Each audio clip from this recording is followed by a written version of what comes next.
Hi friends, ఈ రోజు మనలో ఏంటంటే మనకైతే డిగ్రీలో వచ్చేసి ఇప్పుడైతే ప్రజెంట్ ఉన్న సిచువేషన్ వచ్చేసి 6th సెమ్ వచ్చేసి లాంగ్ టర్మ్ ఇంటర్న్షిప్ అనమాట. ఈ ఇంటర్న్షిప్ ని కంప్లీట్ చేయడానికి అయితే మేమైతే కోవూరులో ఉండే కేఎస్ఎన్ అనే కాలేజ్ అయితే ఎంచుకున్నాము. ఇదైతే పూర్తిగా ప్రభుత్వం చేత రన్ చేయబడుతుంది. ఇంకా ఏ స్టూడెంట్ కైనా మనం జారబోయే కాలేజ్ కానీ కోచింగ్ సెంటర్ కానీ ఎలా ఉంటుంది అనేది చూడాలని అనుకుంటారు అనమాట. అందుకనే మా బ్యాచ్ మొత్తం ఒక రోజు అయితే ఇంకా ఈ కోచింగ్ సెంటర్ దగ్గరికి అయితే వెళ్ళిపోయాం. చూడండి, ఇంకా మనం ఇక్కడికి వచ్చే అయితే క్రిస్మస్ సెలబ్రేషన్ కోసం అయితే డెకరేషన్ చేస్తున్నాం. సరేనని చెప్పి నెక్స్ట్ అయితే క్లాస్ రూమ్స్ కి వెళ్ళి క్లాస్ రూమ్స్ అయితే చెక్ చేసుకున్నాము. తర్వాత వచ్చేసి కంప్యూటర్ ల్యాబ్ దగ్గరికి అయితే వెళ్ళిపోయాము. ఇక్కడైతే 2 కంప్యూటర్ ల్యాబ్లు ఉన్నాయి. ఇక్కడ ఉండే సిస్టమ్స్ అన్ని అయితే వర్కింగ్ కండిషన్ లోనే ఉన్నాయి.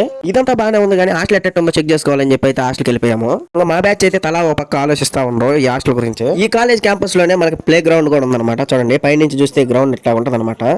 మొత్తం మీద మన కాలేజ్ క్యాంపస్ అయితే ఇలా ఉంటది. చూడండి మా ఇవన్నీ చూస్తా మధ్యాహ్నం 2 అయితే అయిపోయింది. సరేనని చెప్పి కాలేజ్ క్యాంటీన్ లోనే అన్నం తినడానికి అయితే వెళ్ళిపోయాము. పేరు గవర్నమెంట్ కోచింగ్ సెంటర్ అయినా ఫుడ్ మట్టుకు ఎంతో హైజీనిక్ గా ఉంది. ఇంకా కాలేజ్ మొత్తం ఎలా ఉంది ఏందని పరిశీలించిన తర్వాత అయితే ఇంటికైతే రిటర్న్ అయిపోయాము. ఓకే మా, ఈ వీడియో కానీ మీకు నచ్చినట్టయితే లైక్ చేసి మన ఛానల్ సబ్స్క్రైబ్ చేసి నన్ను సపోర్ట్ చేయండి మా. ఓకే మా, ఉంటా నెక్స్ట్ వీడియో అయితే రేపు కలుస్తా.